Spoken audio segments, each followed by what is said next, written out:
검찰 비상계엄특별수사본부가 김병현 전 국방부 장관을 다시 소환해서 7시간 넘게 조사했습니다. 오늘도 김 전 장관을 다시 불러서 조사할 방침인데 군 고위장성 등 관계자 소환도 줄줄이 이어질 것으로 보입니다. 김웅래 기자입니다. 검찰 특별수사본부가 김용현 전 국방부 장관을 긴급 체포한 지 반나절 만에 다시 불러 조사했습니다. 지난 3일 비상계엄을 선포하기까지 의사결정 과정과 이후 집행 절차에 대해 집중적으로 캐물었습니다. 이와 함께 검찰은 정진팔 합동참모차장과 이상현 육군 특수전사령부 제1공수여단장 등 군 고위장성들을 참고인으로 조사했습니다.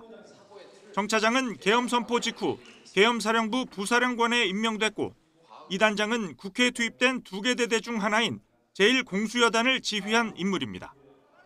검찰은 사건 당시 핵심 관계자들의 진술을 토대로 정확한 사실관계를 확인하는 것이 우선이라는 입장입니다.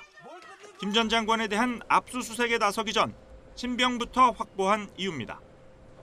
검찰은 김 전 장관의 직권남용 혐의를 토대로 내란죄 등 자녀 수사에 물꼬를 틀 방침인 만큼 의사결정과 집행 과정에 참여한 관계자들을 차례로 불러 조사할 방침입니다.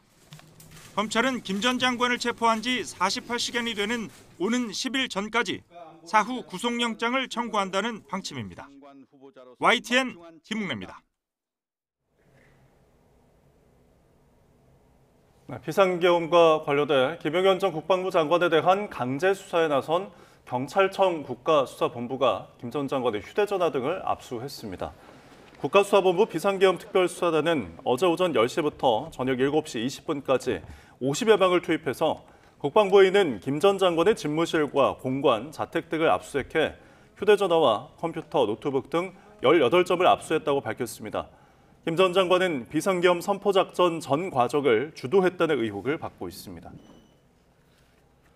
검찰의 비상계엄 특수본이 비상계엄 당시 계엄 사령관을 지낸 박안수 육군 참모총장을 불러 조사했습니다. 검찰은 박안수 육군 참모총장이 비상계엄 포고령을 발표할 당시 상황과 또 계엄군 지휘 상황을 캐물었습니다.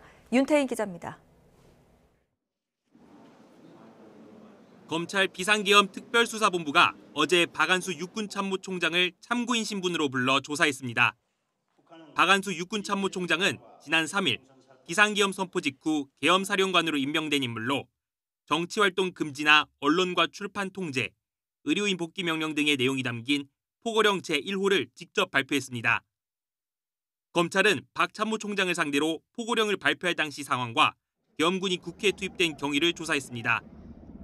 앞서 박안수 육군 참모총장은 국회 국방위원회에서 계엄 선포 사실을 대통령 담화보고 알았다거나 계엄군의 국회 출동을 지휘하지 않았다고 주장했습니다. 박 참모총장은 이번에 참고인으로 출석했지만 이미 내란죄 등 혐의로 고발된 만큼 향후 피의자 신분으로 전환할 가능성도 있습니다. 검찰이 직권남용 혐의뿐 아니라 내란죄 적용을 위해 법리 검토에 나선 만큼 당분간 군 핵심 관계자들을 잇따라 소환하며 관련 진술을 확보하는 데 주력할 방침입니다. YTN 윤태인입니다. 검찰 특별수사본부가 이번 비상계엄 사태를 공무원이 직권을 남용해 국헌문란을 목적으로 폭동을 일으킨 것이라고 규정했습니다. 박세현 검찰 비상계엄 특별수사본부장은 수사 브리핑에서 직권남용과 내란 혐의에 대해 모두 수사하겠다며 이같이 밝혔습니다. 또 윤석열 대통령의 입건 여부에 대한 질문에는 윤 대통령 내란 혐의에 대한 고발장이 많이 접수됐다며 절차상 고소 고발될 경우 피의자로 입건된다고 설명했습니다. 계엄 사태에 대한 전방위 수사에서 가장 먼저 압수수색을 받게 된 국방부는 수사에 적극 협조하겠다는 입장을 밝혔습니다. 국방부는 또 이번 계엄을 실질적으로 이끈 의혹을 받는 방첩사 핵심 군 간부들을 추가 직무 정지했습니다. 박희재 기자입니다. 국방부 청산의 3층에 있는 김용현 전 장관의 집무실이 경찰의 첫 압수수색 대상이 됐습니다. 다만 장관이 사용했던 컴퓨터 등에는 군사기밀 등이 포함될 수 있어 군 당국은 압수수색 현장에 군 법무장교를 입회했습니다. 국방부 관계자는 하지만 현 상황을 엄중히 인식해 검찰과 경찰의 수사에 적극 협조하겠다는 뜻을 밝혔습니다. 앞서 국방부는 지난 6일 이 같은 조사 등에 대비해 장관 직무대행 명의로 비상계엄 관련 원본 자료를 보관하고 이를 폐기하거나 은폐, 조작하는 행위는 일체 금지하겠다고 밝히기도 했습니다. 국방부는 이와 함께 비상계엄을 핵심 위치에서 이끈 것으로 알려진 국군 방첩사령부 장성급 장교 2명을 추가로 직무 정지했습니다. 대상은 방첩사 1처장인 정성훈 육군 준장 진급 예정자와 수사단장인 김대우 해군 준장입니다. 방첩사는 비상계엄 당시 한동훈 이재명 대표를 비롯한 정치권 인사 체포 시도와 계엄 포고령 1호를 작성한 의혹을 받고 있습니다. 다만 이 가운데 포고령 작성의 경우 여인형 전 방첩사령관이 YTN에 밝힌 입장을 통해 강하게 부인하고 있는 만큼 이에 대한 사실관계도 수사를 통해 진상이 가려질 것으로 보입니다. 곧이어 방첩사를 상대로도 수사당국 조사가 조만간 이뤄질 것으로 관측되는 대목입니다. YTN 박희재입니다. 정부와 여당이 공동 담화문을 내고 윤석열 대통령의 조기 퇴진과 외교를 포함한 국정운영 배제를 거듭 강조했습니다. 여당에선 한동훈 대표가 국정 정상화 작업의 중심적 역할을 자임한 셈인데 야권 반발에 더해 당내 이견까지 표출되며 진통이 불가피해 보입니다. 임성재 기자입니다. 한덕수 총리와 대국민 공동담화에 나선 한동훈 대표는 거듭 윤석열 대통령의 조기 퇴진을 못 박았습니다.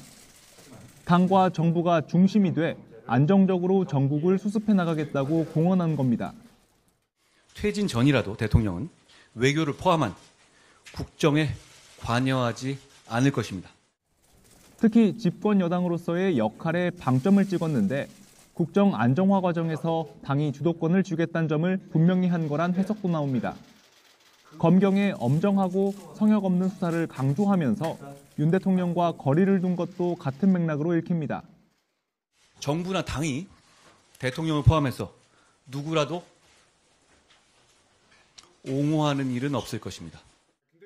한 대표는 한 총리와의 담화 직후엔 일부 친한계 인사들을 불러 향후 대책을 논의한 거로 알려졌습니다. 대표가 총리를 만나셨으니까 무슨 얘기가 있었는지 궁금하잖아요. 그래서 여쭤보려고 온 거예요. 그거는 지금 어떤 거 얘기하고 계세요? 어떤 얘기 하셨어요? 당내에선 다만 추경호 원내대표 사의 표명 이후 한 대표 중심의 해법 모색에 제동을 거는 기류도 감지됩니다. 중진들을 중심으로 대통령의 질서 있는 조기 퇴진을 위해선 현역 의원들과 당 원로 등의 의견 취합도 필요하다는 목소리가 공개적으로 터져나온 겁니다. 당 대표 개인에게 일임한 게 아니라 당 최고위원회 또 의원총회 등 의견을 폭넓게 수렴해서 국민 눈높이에 맞는 방안을 모색하라는 의미입니다. 대통령 권한을 국무총리와 여당이 공동 행사하겠다는 건 위헌 위법하다는 야권의 공세와 함께 여권 내 이견까지 수면 위로 떠오르면서 탄핵 정국의 돌파구 마련이 쉽지 않을 거란 관측도 나옵니다. YTN 임성재입니다. 한덕수 국무총리와 국민의힘 한동훈 대표는 민생 경제와 안정적인 국정 운영을 위해 매주 한 차례 이상 정례회동을 열기로 했습니다. 계엄 사태에 따른 사회적 혼란 해결에 한덕수, 한동훈 이렇게 투톱 체제로 대응하겠다는 계획입니다. 이종구 기자입니다. 한동훈 국민의힘 대표는 대국민 담화에서 대통령 퇴진 전까지 한덕수 총리가 당과 긴밀하게 협의해 민생과 국정을 차질 없이 챙길 거라고 밝혔습니다. 계엄 사태로 민생 경제가 더 어려워졌고 해외 각국이 대한민국의 치안과 안보를 우려하고 있다며 조만간 위기 극복과 국정 안정을 위한 구체적인 방안을 내놓겠다고 밝혔습니다. 이를 위해 총리와의 회동을 주 1회 이상 정례화하기로 했습니다. 대통령이 빠진 계엄 사태 수습에 한덕수 총리, 한동훈 대표, 이른바 투톱 체제가 가동되는 셈입니다. 그리고 상시적인 소통을 통해서 경제, 외교, 국방 등 시급한 국정 현안을 논의하고 대책을 마련해서 함께 대국민 담화를 발표한 한덕수 총리는 오직 국민만 바라보며 현 상황이 조속히 수습될 수 있도록 전력을 다하겠다고 다짐했습니다. 무엇보다 중요한 건 조금이라도 국정 공백이 있어선 안 된다는 사실이라며 여당과 함께 지혜를 모아 국가 기능을 원활하게 운영하겠다고 약속했습니다. 특히 굳건한 안보 태세를 확립하고 대외 신뢰를 안정적으로 관리해 나가겠다고 설명했습니다. 한미 동맹을 굳건하게 유지하면서 한미일 안보 협력을 강건하게 유지하는 것이 매우 크고 중요한 과제입니다.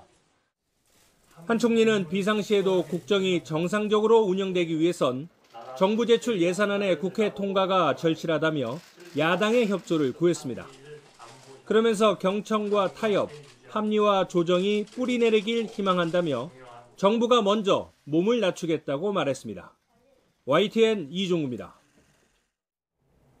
윤석열 대통령의 최측근 인사로 꼽히는 이상민 행정안전부 장관이 자리에서 물러났습니다. 비상계엄 사태가 발생한 지 닷새 만입니다. 최명신 기자입니다. 이상민 행정안전부 장관은 입장문에서 국민과 대통령을 잘 보좌하지 못한 책임감을 엄중하게 인식하고 있다며 사의를 표명했습니다. 더 이상 국정 공백과 혼란이 생겨서는 안 된다며 한 사람의 평범한 국민으로 돌아가 대한민국의 새로운 도약에 힘을 보태겠다고 말했습니다. 비상계엄 사태가 발생한 지 닷새 만입니다. 국정에 관여하지 않겠다고 담화문을 발표했던 윤 대통령은 이 장관의 면직안을 즉시 제거했습니다. 이에 대해 더불어민주당은 내란 수괴 혐의를 받는 윤 대통령이 여전히 군 통수권과 정부 인사권을 행사하는 게 드러났다며 이상민은 내란 공모이자 주범이라고 밝혔습니다. 이 장관은 비상계엄 사태 이후 국회 긴급 현안 질의에 출석해 비상계엄을 옹호하는 발언으로 논란이 됐습니다. 이 장관이 계엄 선포에 동의했는지는 확인되지 않았지만 야당은 비상계엄 과정에 이 장관이 관여했다고 보고 있습니다. 이에 이 장관에 대한 탄핵 소추안을 국회에 보고했고 오는 10일 표결에 붙일 예정이었습니다.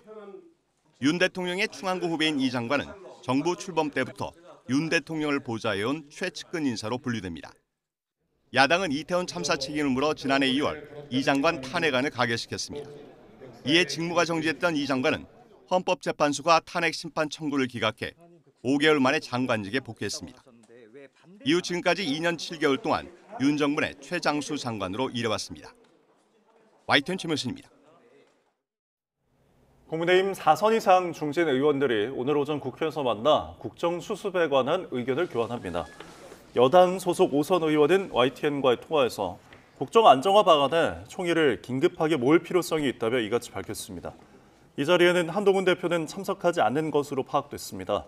대신 한 대표는 당 소속 의원들을 만나 추경호 의원이 사의를 표명한 차기 원내대표 선출 문제를 두고 의견을 수렴할 계획인 것으로 전해졌습니다.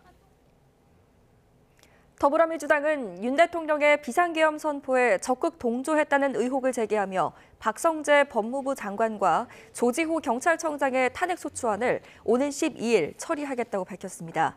민주당은 조 청장은 직접 국회 외곽에 경찰력을 투입했고 박 장관은 계엄이 내란죄가 아닐 수 있다고 했으며 국무회의에서 계엄령에 동의했을 가능성이 높다고 탄핵 추진 배경을 설명했습니다.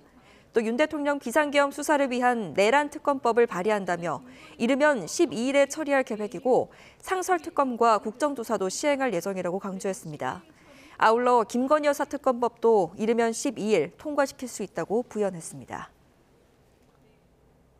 국회 예산결산특별위원회 소속 민주당 의원들은 대통령 탄핵 없이는 예산안 협의도 없다고 밝혔습니다.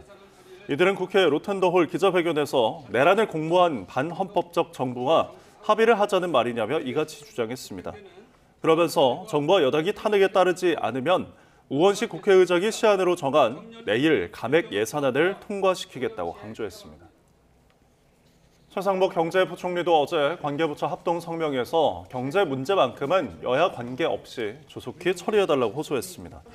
최 부총리는 2025년 예산안이 내년 초부터 정상적으로 집행될 수 있도록 신속히 확정해달라고 요청했습니다. 그러면서 해당 예산안에는 역대 최고 수준의 소상공인 지원 예산과 더 두터워진 생계급여, 노인 일자리 사업 등이 담겼다고 설명했습니다. 또 국내 투자자를 보호하고 자본시장 불확실성을 줄이기 위해 금융투자소득세 폐지도 시급하다고 당부했습니다. 최상목 경제부총리는 어제 관계부처 합동 설명 발표에 이어 비공개 경제관계 장관회의와 거시경제 금융현안 간담회를 잇따라 열었습니다. 또 어제부터는 국내외 투자자, 금융당국 등과 다양한 소통 계기를 마련해 현 경제 상황과 정부의 시장 안정 의지를 적극 공유하겠다고 밝혔습니다. 정부는 경제관계 장관회의와 F4 회의를 중심으로 실물 경기와 금융시장 영향을 지속적으로 모니터링하고 후폭풍을 최소화한다는 방침입니다.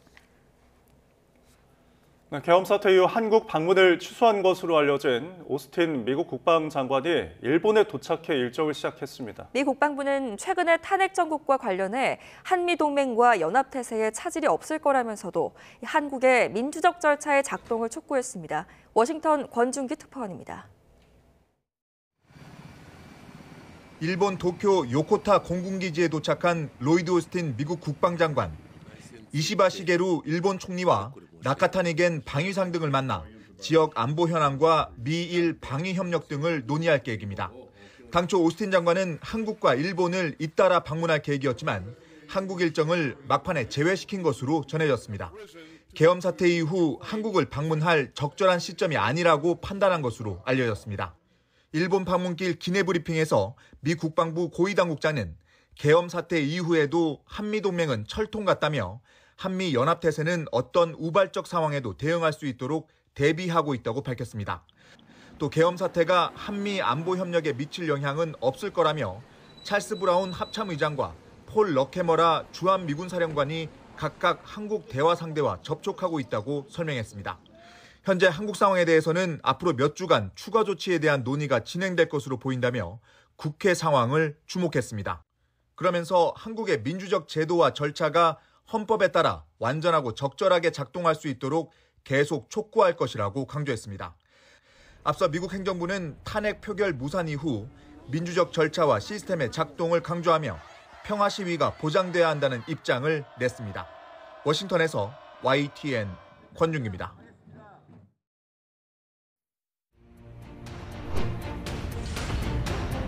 비상계엄 후 폭풍이 우리 경제를 뒤흔들고 있습니다.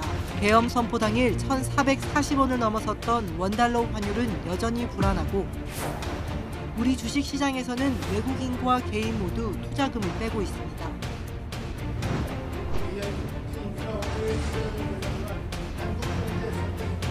(2025년) 예산안이 내년 초부터 정상적으로 집행될 수 있도록 신속히 확정해 주시길 요청드립니다.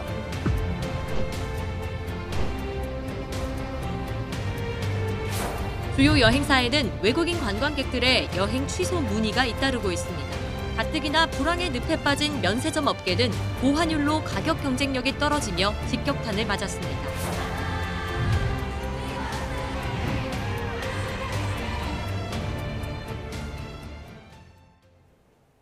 최신 경제 소식을 빠르고 친절하게 전해드립니다. 스타트 경제, 오늘은 서은숙 상명대 경제금융학부 교수와 함께하겠습니다. 교수님 어서 오십시오. 네, 안녕하세요. 네, 어서 오십시오. 자, 비상계엄 사태 이후에 탄핵 정국이 이어지면서 또 수사도 계속되고 있고 우리 경제 불확실성도 덩달아 커지고 있습니다. 어제 최상목 경제부총리와 이제 관계 장관들이 합동 성명을 냈는데 이곳에 어떤 내용들이 좀 담겼나요? 이제 아무래도 방금 말씀하신 것처럼 경제 불확실성이 지금 굉장히 커지고 있고 또 해외 투자자들의 신뢰가 지금 추락되고 있는 상황이다 보니까 그 부분에 좀 그 신뢰를 회복하고 해외 투자자들부터 신뢰를 회복하기 위한 다양한 조치들, 그러니까 해외 국제사회에 우리가 좀 정상적으로 잘 돌아간다는 걸 좀 알리고 그다음에 국제사회와 하고 적극적으로 좀 소통하겠다라고 좀 발표를 한 것 같고요. 그다음에 이제 불확실성을 없애기 위해서 정부가 과감한 그 정책 지원들을 하겠다라고 발표를 했습니다. 그래서 뭐 민생 안전 지원 방안도 발표를 했고요. 그다음에 소상공인 맞춤형 지원 방안부터 시작해서 또 그 충실하게 그런 부분들 이행하겠다라고 얘기를 했고요. 국가 경쟁력을 높이기 위한 뭐 중장기 방안 또 이제 발표를 했는데 가장 큰 것은 무제한 유동성을 시장 안정화를 위해서 무제한 유동성을 공급하겠다라고 발표한 부분이 되겠죠. 네. 근데 이렇게 인위적으로 시장에 개입을 하다 보면 부작용은 없을지 또 우려가 나오던데요. 경제는 이제 어떻게 보면 가장 안 좋은 게 불확실성인 것 같아요. 근데 이제 지금 현재 일어나고 있는 이 불확실성은 사실 어떻게 보면은 지금 현재 저희가 이제 1%대 경제 성장이 내년에 전망되고 있는 상황에서 이거를 어떻게 극복할까라고 하는 차원이 아니고 그러니까 정치가 만든 불안정성 또 불확실성 그다음에 이러한 신뢰 추락 이런 부분들을 어떻게 이제 해결할 것인가 하는 정책들을 굉장히 그 적극적으로 쓰겠다라고 얘기를 하다 보니까 이 부분에 대한 좀 문제가 발생하지 않을 수가 없겠죠. 그러니까 왜 불확실성이 어디서 나왔는지, 그 원인이 무엇인지, 왜 그 투자자들이 셀코리아를 지금 적극적으로 하고 있는지, 코리아 디스카운트라는 부분이 우리가 지금까지 어떻게 보면은 그 금융시장에서 굉장히 큰 이슈가 되고 있는 문제였거든요. 근데 이제 이 부분을 사실 해결하기 위해서 굉장히 오랫동안 우리 정부와 국민들이 굉장히 노력을 많이 했는데 이 문제가 다시 부각이 됐단 말이에요. 그러니까 이런 부분들에 대해서 어떻게 우리가 이 문제를 파악할 것인가 하는 것들을 먼저 우리가 한번 생각을 해봐야 되겠죠, 그죠? 그래서 코리아 디스카운트의 가장 큰 문제가 뭐냐면은 외국인들이 한국의 기업의 가치를 평가를 할 때 원래의 가치만큼을 전부 다 평가하는 것이 아니고 어떻게 보면은 좀 이제 깎아서 평가하는 거죠. 원래 가치보다 훨씬 낮게 평가하는 부분이 굉장히 큽니다. 그래서 한 가지가 그 이유가 뭐냐면 기업의 지배 구조 이슈거든요. 그래서 투명성 부분도 굉장히 좀 그 문제가 있다라고 보고 있고요. 외국인들은. 그러니까 이게 왜 그런지를 우리가 한번 생각을 해보면은 외국인들이 기업에 대해서 투자를 할 때 그 투자한 기업이 의사결정을 할 때 문제가 생겼으면은 합리적으로 의사결정을 할 것인가,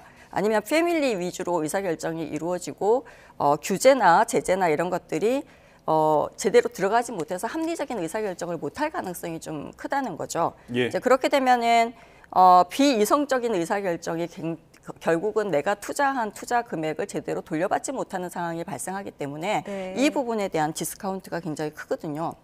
근데 지금 문제는 뭐냐면은 이 부분에다가 플러스 국가가 보여준 이번에 이제 그 탄핵 정국에서 보여준 탄핵 정국과 그다음에 그 탄핵 부결이 아니죠, 그죠? 아예 그냥 투표를 표기를 하지 못했던 그 상황 과정에서 보여줬던 그 불확실성이 투자자들에게 굉장히 그 디스카운트를 많이 받게 되면서 세일 코리아가 지금 일어나고 있는 거거든요. 근데 이제 여기에서 지금 주로 얘기를 했던 것은 경제 불확실성을 없애기 위해서 무제한의 그 유동성을 공급하겠다라고 하는 것은 결국은 지금 환율이 1,400원 이상인 상황에서 화폐 원화의 가치를 거의 굉장히 많이 떨어뜨리는, 그래서 원달러 환율을 더 높이는 그러한 상황이 발생을 하게 될 거고요. 근데 결국은 정치적인 불안에서 발생한 문제를 정치적인 문제로 해결하지 못하고 경제적인 이슈로 이제 우리가 해결을 해야 되면은 이 부분에 대한, 그러니까 무제한 유동성을 공급할 수 있는 정책을 우리가 어려울 때 쓸 수 있으면은 언제든지 쓰면 되겠죠, 그죠? 근데 이렇게 쓰지 못했던 이유는 거기에 따르는 굉장히 큰 대가를 지불을 해야 됩니다. 그래서 우리가 그 문제를 쓰게 되면은 결국은 이렇게 아시는 것처럼 굉장히 큰 이제 인플레이션을 우리가 당하게 될 것이고 그 부분에 대해서는 국민들이 나중에 좀 중장기적으로 다 대가를 지불해야 되는 상황이 발생을 하겠죠. 그래서 그런 부분들에 대한 우려가 좀 있습니다. 저희가 경제 출연 중간에 지금 속보가 하나 들어와서요. 이거부터 좀 전해드리겠습니다. 사고 소식입니다. 경북 포항 앞바다에서 어선이 전복됐다는 속보가 들어왔습니다. 지금 해경이 출동을 해서 인명 구조 중입니다. 사고 발생 시각은 5시 43분이고요. 발생 위치는 경주 감포항의 남동쪽 6km 해상에서 사고가 났습니다. 20톤급의 어선이 400톤급 운반선과 충돌하면서 사고가 난 것으로 지금 속보가 들어왔습니다. 29톤급의 금광호가 지금 경북 포항 앞바다에서 이 어선이 전복된 것으로 지금 속보가 들어왔고요. 8명 정도가 승선한 것으로 일단은 알려져 있습니다. 인명 구조가 현재 진행되고 있고 한덕수 국무총리가 이와 관련해서 장비와 인력을 총동원해 인명 구조에 최선을 다해달라라는 지시도 내렸습니다. 지금 아울러서 국방부, 해양수산부, 경상북도 해상구조에 동원할 수 있는 인력과 장비 적극 지원해서 지금 구조 활동이 이루어지고 있습니다. 다시 한번 전해드리면 경북 포항 앞바다에서 금광호 29톤급 어선인 금광호가 전복을 했고요. 현재 해경이 출동해서 구조 작업을 벌이고 있습니다. 앞서 오전 5시 43분경에 경주 감포항 남동쪽 6km 해상에서 사고가 발생을 했고요. 400톤급 운반선과 충돌을 해서 발생한 사고입니다. 지금 8명이 승선한 것으로 파악이 되고 있고 한덕수 총리는 일단 장비와 인력을 총동원해서 인명 구조에 최선을 다해달라라는 소식까지 들어왔습니다. 저희가 구조 소식이나 추가적인 내용이 있으면 이어지는 뉴스에서 전해드리겠습니다. 자, 저희가 일단 원달러 그리고 유동성으로 인한 그 상승 전망까지 짚어주셨는데 증시 이야기도 좀 해볼게요. 국내 증시가 조금 이제 휘청이면서 전체 상장 주식의 3분의 1이 지금 52주 신저가를 기록을 했다고요? 네, 외국인 투자자들이 4일부터 6일까지 그 사흘간 1조 87억 원치의 주식을 팔았고요.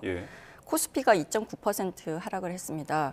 그러면서 그 8일 한국거래소에 따르면은 비상계엄 사태 이후에 첫 거래일이 지난 4일부터 6일 3일 동안에 유가증권 시장하고 코스닥 시장에서 장중 52주 신저가를 기록한 종목은 총 953개 종목이고요. 이 중에서 약 그 한 70% 정도가 코스닥 주식인 것으로 밝혀졌습니다. 특히 외국인 투자자들의 또 매도세가 눈에 띄는 것 같습니다. 계엄 쇼크가 특히 이 금융업에 집중된 이유가 있을까요? 일단은 정치 불확실성이 이제 이어지면서 내년 초까지 주식시장이 이게 좀 그 회복되기가 어려운 상황일 것이라고 외국인 투자자들은 판단을 한 것 같고요. 또 국내에서 그 우리 흔히 말하는 개미 투자자들도 지금 오히려 국내 주식을 팔고 이제 미국 주식이나 이 주식을 많이 매수하고 있는 상황이다 보니까 매도 물량이 굉장히 많습니다. 첫 번째가 이제 그 주식시장 때문인 것 같고요. 두 번째 이제 탄핵 표결이 이제 이루어지지 않다 보니까 정치적 불확실성이 단기적으로 되지 않을 거라고 사람들이 예측을 하는 거죠. 그래서 정치적 불확실성이 굉장히 급증하고 있는 상태에서 단기적으로 이게 해결되지 않게 된다면은 원달러 환율은 이제 크게 오를 것으로 예측을 하고 있고요. 이렇게 되면은 어떤 문제가 발생하냐면은 기업들이 외화 예금을 인출을 하면서 그 은행의 외화 유동성이 부족해질 가능성이 굉장히 커집니다. 그러니까 환율이 높아질 때마다 사실은 은행의 자기 자본 비율이라고 하고 있는데 그 비율이 낮아지거든요. 이게 낮아지면은 위험 가중 자산 비율이 굉장히 또 높아집니다. 그렇게 되면은 금융그룹 전체의 자기 자본 비율이 낮아질 가능성을 우리가 배제를 할 수가 없게 되거든요. 그러니까 환율이 10원이 높아지면요, 자기 자본 비율이 약 우리가 0.01%에서 에서 0.02%포인트 정도 낮아지는 것으로 추정을 하고 있고요. 그러니까 세 번째는 지금 정부가 그 10조 증환펀드하고 40조 체환펀드를 투입하겠다라고 했거든요. 근데 결국은 여기에 굉장히 중요한 투자자들이 금융회사들이에요. 그러면은 예를 들어 단기적으로 주식시장을 떠받들 수는 있겠지만 이게 결국 그 좀 시간이 오래 지속이 된다면 불확실성이 빨리 제거되지 않는다면은 주가는 다시 떨어질 수밖에 없고요. 그러면 이거를 구입한 연기금이나 그 금융회사들은 결국은 손실을 볼 수밖에 없는데요. 더 큰 문제는 체환펀드입니다. 이거 증환펀드나 체환펀드는 사실 굉장히 금융위기가 심각할 때 쓰는 그 방법 중에 하나거든요. 그러니까 증권회사들이 체환펀드를 돈을 구입해서 이제 샀는데 예를 들어서 물가가 굉장히 또 우리가 유동성을 공급하다 보면 물가가 올라가잖아요. 언젠가는 금리가 올라가게 될 거고 보통은 중장기 채권으로 이 체환펀드를 산단 말이에요. 그럼 금리가 1% 올라가게 되면은 여기에 따르는 손실이 굉장히 커집니다. 그래서 아마 그 외국인 투자자들 입장에서는 이러한 여러 가지 상황들을 같이 고려를 해서 손실 부분을 굉장히 크게 보고 있는 것 같아요. 역시 뭐 불확실성이 계속해서 어쨌든 지금 같이 가고 있으니까 이 부분이 해소가 되지 않으면은 전망이 좀 좋지 않을 것 같은데 지금 어쨌든 이전에는 글로벌에서도 뭐 우러 전쟁이든 중동 사태든 계속 뭐 글로벌적인 어떤 변수들이 있는 와중에 국내에서 이 변수가 좀 갑자기 생긴 거잖아요. 산업계 보시면 더 깊어지고 있는 것 같은데 재계에서는 지금 비상경영 강화하면서 뭐 회의도 계속 개최하고 있고 분주한 모습 계속 보이고 있죠. 일단은 자금 조달 계획하고 그다음에 그 사업 투자 계획에 대한 전반적인 재검토를 아마 할 겁니다.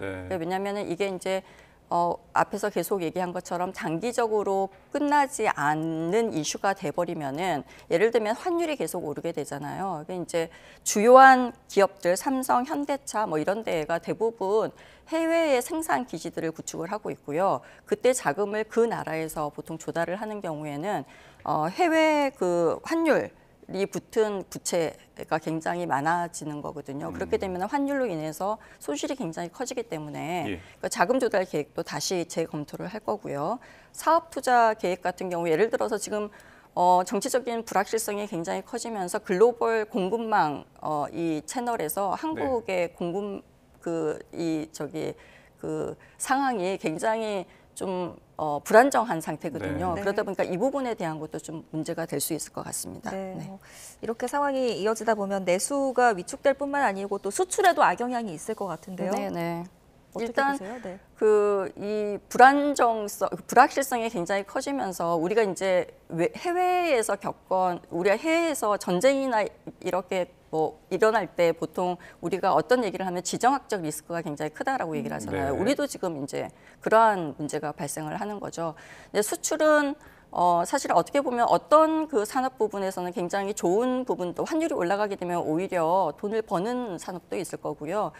그렇지 않고 잃는 산업들도 굉장히 있을 것입니다. 근데 그래서 우리가 보통 보면은 원자재를 많이 구입을 해서 물건을 만들어서 팔아야 되는 경우에는 결국은 수출해서 돈을 버는 것도 있겠지만은 결국은 그 달러 가치 때문에 원자재 가격이 굉장히 올라가서 손실을 보는 부분도 있다라고 얘기를 할 수가 있고요. 지금보다는 더 큰 문제는 사실은 그 첨단 산업을 중심으로 해가지고 그 해외 기지 구축이 굉장히 급증하고 있는 상태에서 자금 조달이 굉장히 어려워지면서 이 부분에 좀 문제가 발생을 할 수도 있을 것 같고요. 그 다음에 뭐 아까 얘기한 것처럼 앞으로 그 수출 부분은 트럼프 대통령이 이제 당선이 되면서 사실 굉장히 불확실한 상황이잖아요. 그런 부분에 대한 준비를 사실은 제대로 하지 못해서 우리가 겪어야 되는 어떤 위기 상황도 발생을 할 가능성을 배제할 수가 없겠습니다. 네. 사실 단기적인 어떤 불확실성들이 장기화로 넘어가게 되면 굉장히 또 여러 군데에서 큰 문제가 생길 것 같은데 지금 또 시기가 연말이지 않습니까? 네. 좀 어떤 이 대목을 앞두고 있는 식품 업계들도 굉장히 위기감이 조성이 되고 있고 또 뭐 언급하신 것처럼 이제 계속 저희가 고환율에 대해서 이야기를 했지만 이 부분이 이제 수입 물가로 이어지는 부분이고 국내 물가도 좀 상승할 수 있는 여력이 있는 거 아닙니까? 네, 당연하죠. 국내 식품업계는 위기 상황이 굉장히 고조가 되어 있는 상황이다라고 얘기를 할 수가 있고요. 그러니까 대부분 우리가 밀가루나 대두 이러한 그 원자재들을 다 수입해서 식품 원자재들은 다 수입에 좀 의존하고 있는 상황이거든요. 근데 이제 식품의 대부분은 이 수입한 원자재에 의존을 하고 있기 때문에 사실 환율 상승은 결국은 원자재 가격의 상승으로 이어질 수밖에 없기 때문에 이 부분은 굉장히 좀 위기 상황이라고 볼 수가 있고요. 또 이게 탄핵 전국에서 사실은 연말에 사실은 굉장히 어떻게 보면은 또 우리 많은 모임들을 많이 하잖아요. 그런 것들을 전부 다 취소하는 이러한 상황들이 벌어지고 있어가지고 사실 연말 대목이다라고 했던 그 식품업계가 굉장히 어려움을 겪고 있다라고도 얘기를 할 수가 있겠습니다. 네, 뭐 맥락이 이어지는 이야기일 텐데요. 연말 특수를 기대했던 것은 또 식품업계뿐 아니라 여행업계, 관광업계도 마찬가지일 겁니다. 뭐 개인적인 여행을 취소하기도 하고 또 이 외국 정부들도 방한 일정을 지금 미루거나 또 취소하고 있다고요? 네, 일단 이제 키르기스탄 대통령하고 스웨덴 총리께서는 일단 방한 일정을 취소를 한 것으로 보입니다. 이제 이런 부분들이 사실은 어떻게 보면 앞에서 얘기한 것처럼 산업 부분에 대한 우리가 협의를 하기 위해서 방한을 해서 만나는 건데 이제 취소가 되면서 이제 우리가 잃는 손실이 좀 크지 않을까라는 생각을 하고 있고요. 또 그다음에 우리도 보통은 해외에 그 계엄령이 선포되거나 아니면 위기 상황이다 그러면은 국민들을 해외 여행할 때 굉장히 주의를 주고 있잖아요. 외국도 똑같습니다. 그래서 우리나라 여행에 주의를 권고함으로 인해 가지고 한국 사태를 굉장히 심각하게 보고 있는 상황에서 여행 계획들을 좀 더 취소하는 상황들이 발생을 하고 있죠. 그래서 여행 업계에도 굉장히 큰 타격을 주고 있다라고 얘기를 할 수가 있겠습니다. 뭐 해외 언론들도 우리나라 이야기를 뭐 일면에 다루고 있는 상황이니까요. 자, 마지막으로 뉴욕 증시 전망해 보겠습니다. 이번 주에는 어떤 일정들을 좀 주목을 해봐야 될까요? 일단 12월 FOMC 전 마지막으로 확인할 수 있는 주요 경제 지표들이 이번 주에 굉장히 많이 발표가 됩니다. 일단 우선 주요 물가 지표가 발표가 되고요. 그래서 11월 소비자 물가 지수, 생산자 물가 지수, 그 다음에 우리가 흔히 얘기하는 것처럼 단위 노동 비용 생산성, 주간 그 신규 실업 보험 참가자 수 등이 발표가 되고요. 물가 같은 경우에는 지금 미국이 전월 대비해서 좀 많이 오른 걸로 나타나고 있습니다. 그래서 사실 금리 인하가 좀 속도 조정이 되지 않을까라고 생각을 하고 있는데 그것보다는 그래도 12월 회의에서는 금리 인하는 좀 유력해 보인다라고 하는 것이 시카고 상품거래소 패드워치에 따르면은 12월 연준의 금리 인하 확률이 88% 정도로 예측을 하고 있는 것으로 나타났습니다. 네, 예. 이번 주 또 주요 일정까지 짚어주셨습니다. 오늘은 네. 여기까지 드릴게요. 네. 네, 지금까지 서은숙 상명대 경제금융학부 교수와 함께했습니다. 교수님 잘 들었습니다. 네, 감사합니다. 네.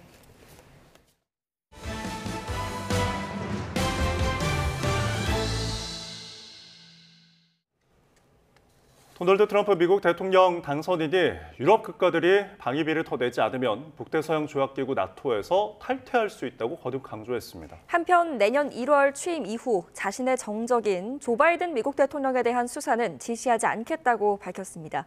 이경아 기자입니다. 대선 승리 이후 첫 언론 인터뷰에서 도널드 트럼프 미국 대통령 당선인은 시종일관 미국 우선주의를 강조했습니다. NBC 방송에 출연한 트럼프 당선인은 북대서양 조약기구 나토 회원국들이 더 많은 방위비를 내지 않으면 탈퇴도 고려하겠다고 압박했습니다. 유럽이 무역에서 미국을 이용하고 있는데 방어까지 해주는 것은 이중고라는 겁니다. 또 우크라이나 지원도 줄일 것이라며 당선 이후 블라디미르 푸틴 러시아 대통령과 종전을 위해 대화했음을 시사했습니다. So you've spoken to President Putin since you've been elected? I don't want to say that. I don't want to say anything about that because I don't want to do anything that could impede the negotiation.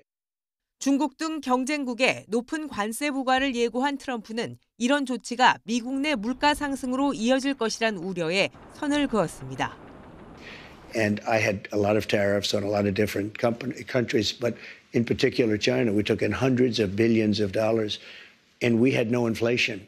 금리 정책 등을 놓고 선거 기간 제롬 파월 연방준비제도 의장의 강한 불만을 드러냈던 트럼프는 그만두라고 하지는 않겠다고 밝혔습니다. 임기 보장을 언급하면서 트럼프 집권 이후 미국 중앙은행 연방준비제도의 독립성이 훼손될 것이란 우려는 어느 정도 풀릴 전망입니다. 자신의 최대 정적인 조 바이든 미국 대통령에 대해 과거 특검 수사를 공언했던 트럼프는 이제 그럴 뜻이 없다고 말했습니다. I'm not looking to go back into the past. I'm looking to make our country successful. Retribution will be through success. 트럼프는 또 대선 패배에 불복해 지난 2021년 1월 미 의회 의사당에서 폭력 사태를 일으킨 자신의 지지자들은 취임 첫날 사면하겠다고 밝혔습니다. 한편 미국에서 태어나면 시민권을 주는 제도를 없애고 임기 동안 불법 이민자를 모두 추방하겠다고 밝히는 등 강경한 이민 정책을 예고했습니다. YTN 이경아입니다. 중동의 화약고 가운데 하나였던 시리아 내전이 13년 만에 막을 내리면서 중동 정세가 다시 요동치고 있습니다. 서방 진영은 독재 정권의 몰락을 환영하면서도 이슬람 극단주의의 부상을 경계하고 있고 또 주변국은 잇따라 국경을 폐쇄했습니다. 보도에 유토건 기자입니다. 54년간 이어진 철권 통치를 상징하는 시리아 대통령궁이 정막에 휩싸였습니다. 시민들은 대통령궁 구석구석을 돌아보며 알 아사드 정권의 몰락을 자축했습니다. 교도소에서 풀려난 수감자들이 거리를 질주하는 장면도 목격됐습니다.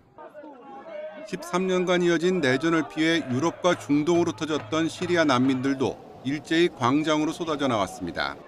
The feeling is a bit hard to describe because we've been waiting for this for a long time. 미국과 유럽 등 서방 진영은 환영 메시지를 발표하면서도 이슬람 극단주의의 부상을 경계했습니다. 반군의 핵심 세력인 HTS는 알카에다와의 연계 등을 이유로 미국이 테러 단체로 지정한 무장 조직입니다. 실제로 다마스쿠스를 장악한 이후 처음 모습을 드러낸 반군 지도자는 이슬람 국가의 승리를 선언했습니다.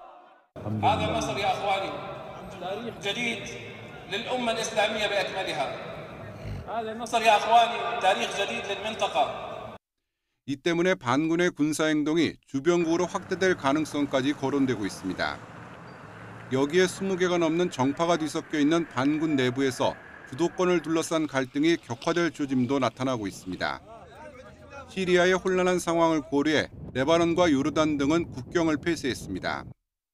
이스라엘은 다수의 탱크를 동원해 1974년 휴전협정으로 설정된 골란 고원의 완충지대를 장악하기 위해 나섰습니다.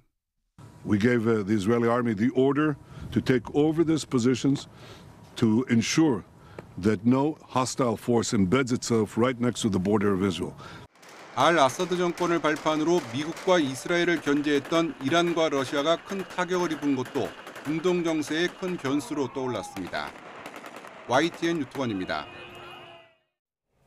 이번엔 출근길 날씨 알아보겠습니다. YTN 야외 스튜디오 연결합니다. 윤수빈 캐스터.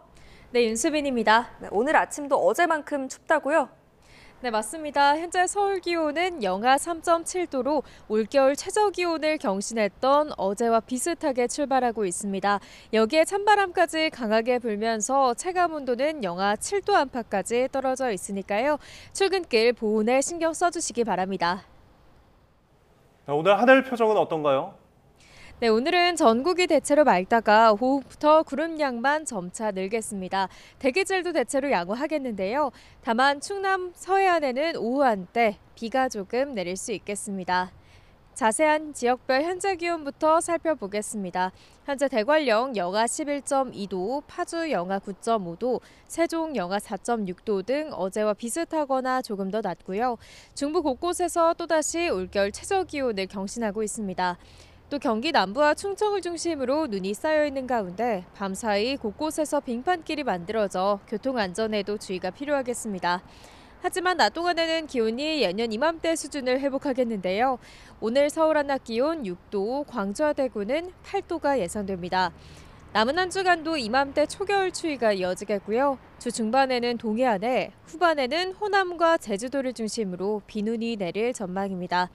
동해안 지역은 모레 비나 눈이 내리기 전까지 대기가 무척 건조하겠습니다. 현재 영동에는 건조경보가, 영남 동해안에는 건조주의보가 발효 중인 만큼 산불 등 화재 사고 예방에 각별히 신경 써주시기 바랍니다. 지금까지 서울 상암동 야외 스튜디오에서 YTN 윤수빈입니다. 이상으로 뉴스타트를 마칩니다. 시청해주셔서 고맙습니다.